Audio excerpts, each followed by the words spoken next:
everyone, it's Mindy with LEA Podcast, creator of Analyst Talk with Jason Elder and Sean Baer's Guide to Hiring a Law Enforcement Analyst.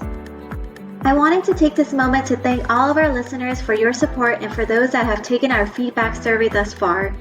If you have not taken our survey yet, please consider doing so by going to the link on the screen or in the description below. We read all of your feedback and work hard to ensure we address any and all discussion topics you are interested in. We are constantly working to improve our show and brainstorming about new projects we can create to further our mission of promoting the law enforcement analysis field.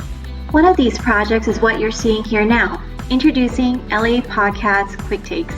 This is a short animated series that will go over quick talking points and tips and tricks that may have not made it into our regularly published hour-long shows. If you only have a few minutes to spare, consider our quick take videos for some quick takeaways regarding the law enforcement analysis profession. If you have a quick take idea you would like featured on our show, please email us at leapodcast@gmail.com. Thanks everyone, and I'll see you soon. Bye!